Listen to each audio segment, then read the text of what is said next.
La industria farmacéutica se dedica a elaborar y comercializar medicamentos que nos ayudarán a tratar y evitar enfermedades como lo es el cáncer.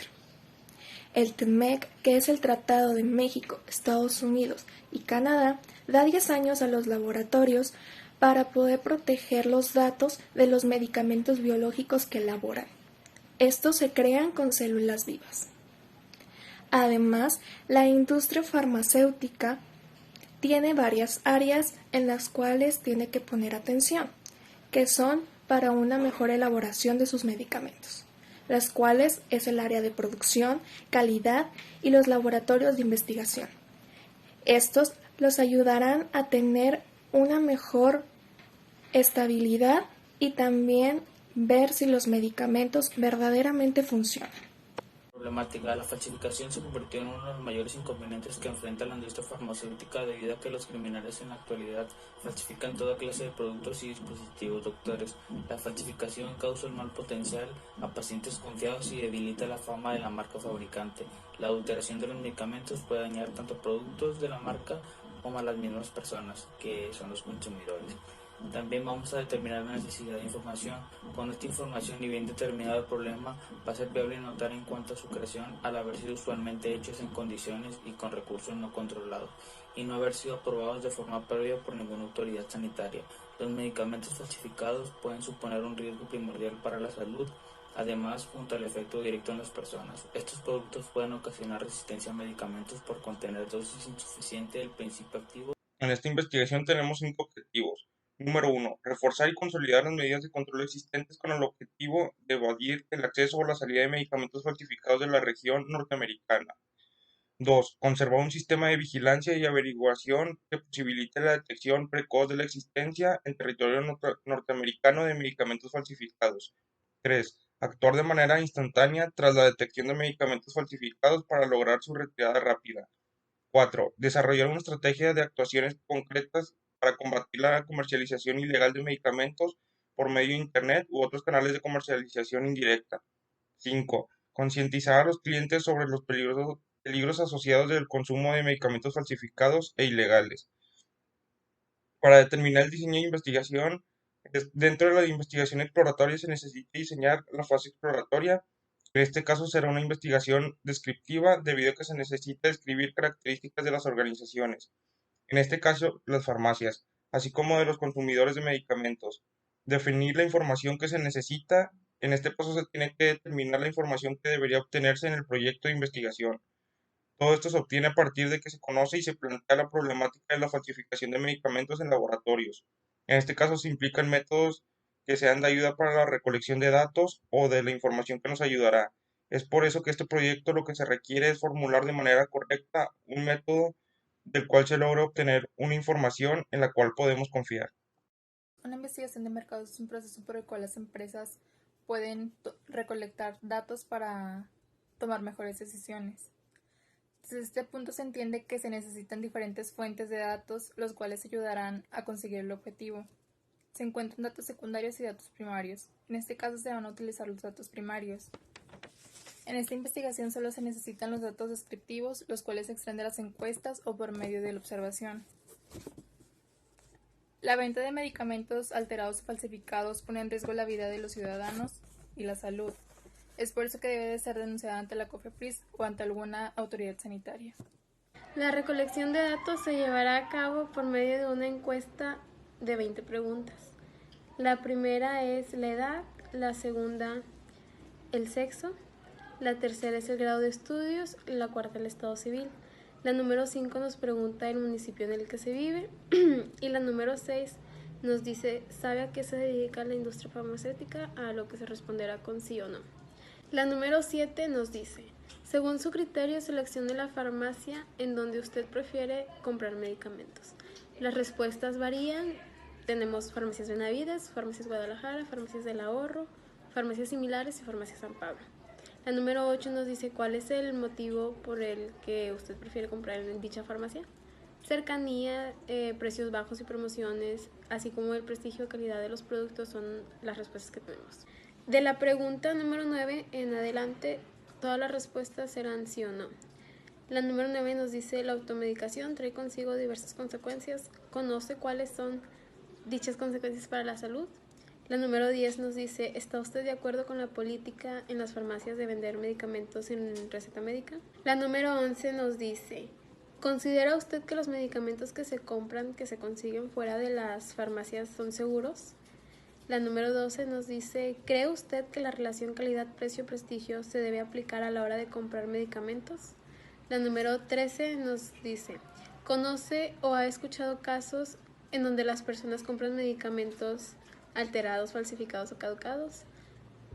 La número 14, ¿ha tenido alguna experiencia propia con algunos medicamentos alterados, falsificados o caducados? La pregunta número 15 nos dice: ¿usted podría reconocer un medicamento alterado? La número 16 dice: ¿sabe cómo distinguir los medicamentos que han sido falsificados? La número 17 dice: ¿sabía usted que los analgésicos y los antiinflamatorios son los medicamentos con mayor número de falsificación en México? La número 18, cuando adquiere algún medicamento, ¿usted revisa la fecha de caducidad? La pregunta número 19, ¿conoce los riesgos de consumir algún medicamento caducado? La pregunta número 20 nos dice: ¿qué estrategia implementaría usted para que los ciudadanos dejen de comprar y consumir medicamentos alterados, falsificados y caducados? Aquí tenemos dos respuestas. La primera es concientizar a las personas por diversos medios para así evitar que compren y consuman medicamentos alterados, falsificados o caducados. Y la otra respuesta nos dice que el gobierno y la autoridad actúen más rápido en las denuncias e implementen multas y sanciones mayores a las que se encuentran hoy en día. En México existen alrededor de 65.904 químicos farmacobiólogos, de acuerdo con la Universidad de Guadalajara. Después de haber consultado dichos datos, manejaremos una población de 65.204. Esto quiere decir que tendremos una muestra del método finita, ya que es menor de 500.000, y manejaremos un sigma de 1.9, que equivale al 94.26% de confianza con un error del 5%. Esto arrojó un resultado que se va a encuestar a 360 químicos farmacobiólogos, y este resultado tendrá un 94.26% de confiabilidad y serán datos contundentes. A continuación se explicará el análisis univariado. Este será representado y explicado por medio de tablas, que son elaboración propia del equipo.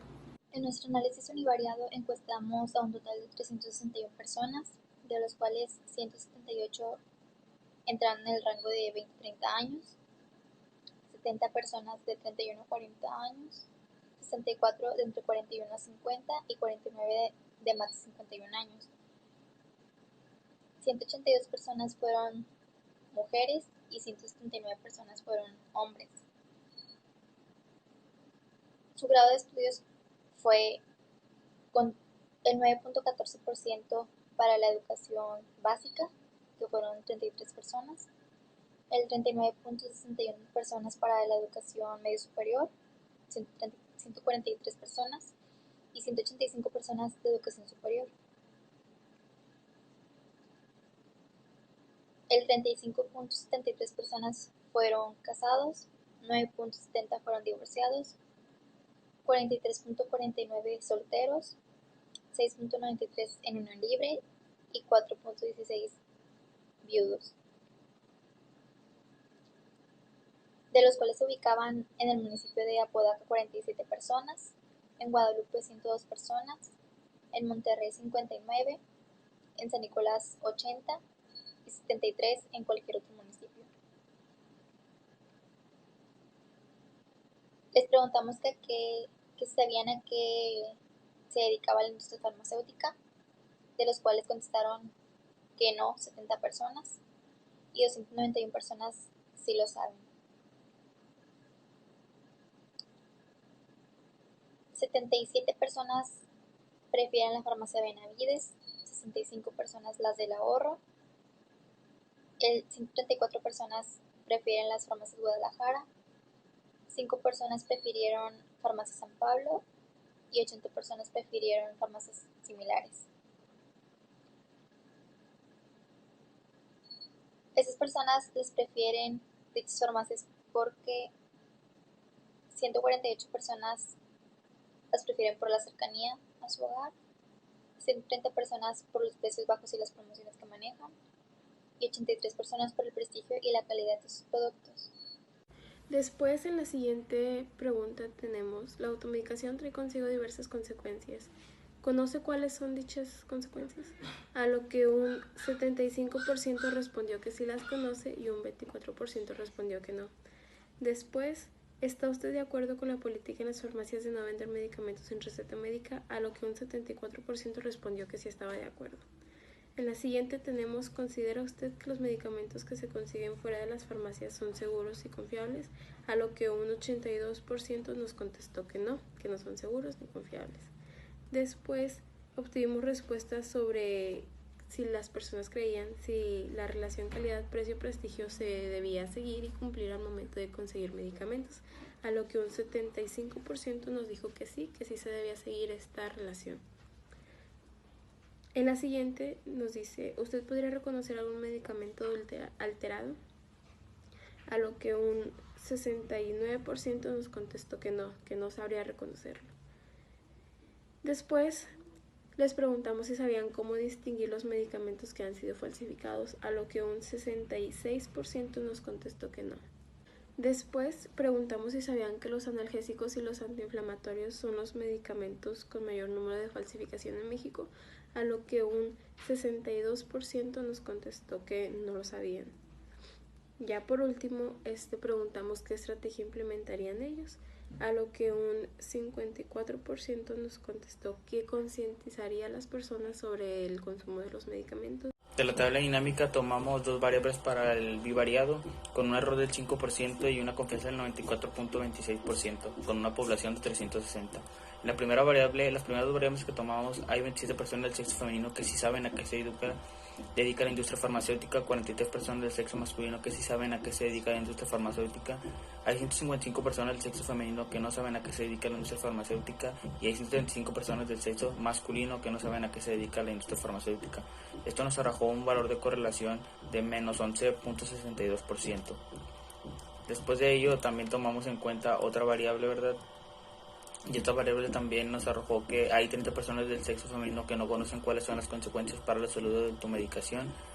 Hay 57 personas del sexo masculino que no saben cuáles son las consecuencias para la salud de la automedicación, 121 personas del sexo masculino que sí saben cuáles son las consecuencias para la salud de la automedicación y 152 personas del sexo femenino que sí saben cuáles son las consecuencias para la salud de la automedicación. Y esto nos arrojó un valor de factor de correlación del menos 17.96%. Y por último, tomamos otra variable aparte que también se tomó un error del 5% con un nivel de confianza del 94.26%. Y hay 122 personas del sexo femenino que no saben cómo distinguir los medicamentos falsificados, 118 del sexo masculino que no saben cómo distinguirlos tampoco, 60 personas del sexo femenino que sí saben distinguirlos y 60% del sexo masculino que sí saben distinguir los medicamentos falsificados. Y nos arrojó un factor de correlación del 0. En la tabla 4 del análisis bivariado hay 44 personas del sexo femenino que no están de acuerdo con la política de no vender medicamentos sin receta. Hay 49 personas del sexo masculino que no están de acuerdo con la política de no vender medicamentos sin receta. Al igual que hay 138 personas del sexo femenino que sí están de acuerdo con la política de no vender medicamentos sin receta. Y hay 129 personas del sexo masculino que sí están de acuerdo con la política de no vender medicamentos sin receta, lo cual nos da un factor de correlación de menos 3.66%. Al momento de realizar los cálculos de correlación de las variables nos arrojó un resultado que las variables se mueven en dirección opuesta, lo que quiere decir que son variables independientes. En la tabla 5 hay 40 personas del sexo femenino que no compran medicamentos sin revisar la fecha de caducidad. Hay 44 personas del sexo masculino que cuando compran medicamentos sí revisan la fecha de caducidad. Hay 142 personas del sexo femenino que cuando compran medicamentos no revisan la fecha de caducidad. Y hay 134 personas del sexo masculino que cuando compran medicamentos no revisan la fecha de caducidad. Esto nos da un factor de correlación de menos 3.08%. Al momento de realizar el cálculo de la correlación de las variables, nos arrojó que las variables se mueven hacia opuestas direcciones, lo que quiere decir que son variables independientes. En la tabla 6 hay 79 personas del sexo femenino que no conocen los riesgos de consumir medicamentos caducados. Hay 79 personas del sexo masculino que no conocen los riesgos de consumir medicamentos caducados. Hay 103 personas del sexo femenino que sí conocen los riesgos de consumir medicamentos caducados. Y por último hay 99 personas del sexo masculino que sí conocen los riesgos de consumir medicamentos caducados. Esto nos da un factor de menos 0.73%. Al momento de realizar los cálculos de correlación de las variables, nos arrojó que las variables se dirigen a lados opuestos, lo que quiere decir que son variables independientes. Para el análisis multivariado podemos observar en la primera tabla de resultados cómo está dividida primeramente en grupos de género femenino y masculino. Se divide en nuestros niveles de educación y subgrupos de edad, los cuales son de entre 20 a 30 años, entre 31 a 40 años, entre 41 a 50 años y más de 51 años. El total general de personas femenino de educación básica tenemos un total de 16, en educación medio superior un total de 72 y en educación superior un 94. En las personas masculino, en educación básica tenemos un total de 17, en medio superior un total de 71 y en educación superior el 91, dando un total general de 361 encuestados. En la segunda tabla podemos observar el porcentaje de la tabla anterior, que tiene las mismas divisiones. Para las personas femeninas en educación básica tenemos un total del 4%, en educación medio superior el 20% y en educación superior el 26%.